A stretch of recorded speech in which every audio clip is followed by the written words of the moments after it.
Jaksa hari ini telah membacakan replik atau tanggapan atas pledoi Putri Chandrawati dan Richard Eliezer.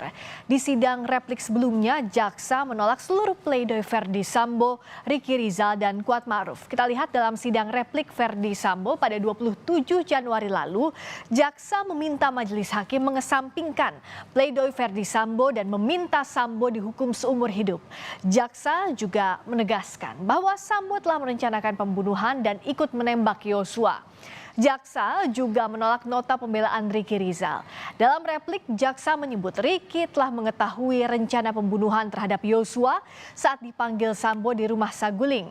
Dan pledoi Kuat Ma'ruf saudara juga ditolak oleh Jaksa penuntut umum. Jaksa menyebut Kuat tidak memiliki motif pribadi, namun ia telah lama bekerja pada Verdi Sambo sehingga akan menuruti semua kemauan Sambo.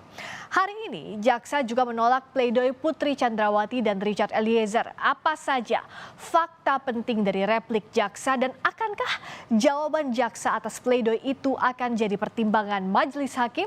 Kami akan bahas usai tayangan berikut ini. Nota pembelaan terdakwa Putri Chandrawati beserta tim penasihat hukumnya haruslah dikesampingkan. Selain itu, uraian-uraian pledoi tersebut tidaklah memiliki dasar yuridis yang kuat. Penuntut umum memohon kepada majelis hakim yang memeriksa dan mengadili perkara ini untuk 1. Menolak seluruh pledoi dari tim penasihat hukum terdakwa Putri Chandrawati dan pledoi dari terdakwa Putri Chandrawati. 2. Menjatuhkan putusan sebagaimana diktum tuntutan penuntut umum yang telah dibacakan pada hari Rabu tanggal 18 Januari 2023. Jaksa menolak nota pembelaan Putri Chandrawati dan meminta majelis hakim untuk menjatuhkan hukuman pada Putri. Dalam sidang replik, Jaksa membantah nota pembelaan Putri soal tuduhan perempuan tak bermoral. Jaksa juga menegaskan Putri adalah pelaku pembunuhan berencana pada Yosua meski dipledoi, Putri mengaku tidak turut serta merencanakan pembunuhan. Dengan tuduhan sebagai pelaku pembunuhan berencana yang sampai saat ini tidak saya pahami, tidak pernah saya menyangka pada tanggal 8 Juli 2022 telah bisa terjadi.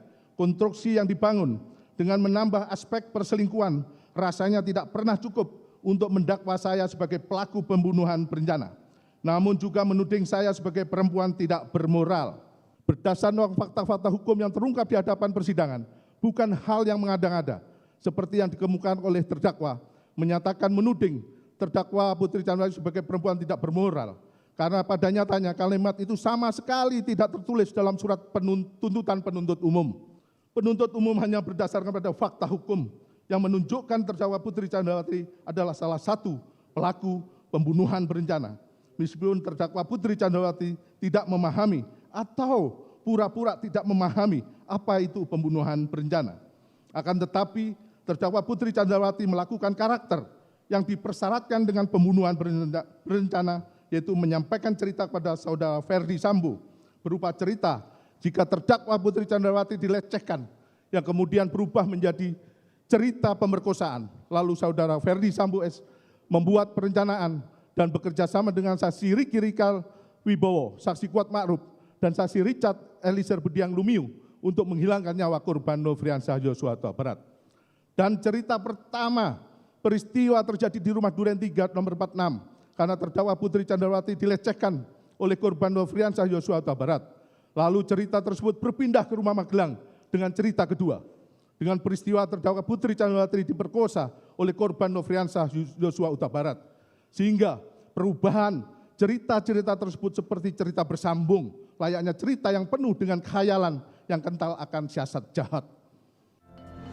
Jaksa juga menyebut pelecehan seksual yang disampaikan Putri Chandrawati hanya hayalan dan bagian dari senario untuk menutupi peristiwa yang terjadi. Tanggapan penasihat hukum bahwa terdakwa adalah korban kekerasan seksual. Penasihat hukum terdakwa Putri Chandrawati sangat tidak profesional menyatakan terdakwa Putri Chandrawati adalah korban kekerasan seksual yang dilakukan oleh korban Nofriansah Yosua Huta Barat. Dalil penasihat hukum tersebut tidak didukung alat bukti di persidangan. Dalil kekerasan seksual atau pemerkosaan bukan peristiwa yang benar terjadi. Dalil-dalil kekerasan seksual atau pemerkosaan hanyalah khayalan tim penasihat hukum yang berkolaborasi dengan terdakwa Putri Chandrawati dengan tujuan agar terdakwa Putri Chandrawati bisa dibebaskan dari perbuatan pembunuhan berencana ini. Hal tersebut menjadi petunjuk kuat bahwa peristiwa kekerasan seksual atau pemerkosaan merupakan bagian dari skenario yang dibuat oleh terdakwa Putri Chandrawati untuk menutupi peristiwa yang sebenarnya terjadi. Sebelumnya, jaksa telah menuntut Putri Chandrawati dengan hukuman 8 tahun penjara. Selanjutnya, istri Verdi Sambo ini akan menjalani sidang berikutnya dengan agenda duplik pada Kamis mendatang. Tim Liputan Kompas TV.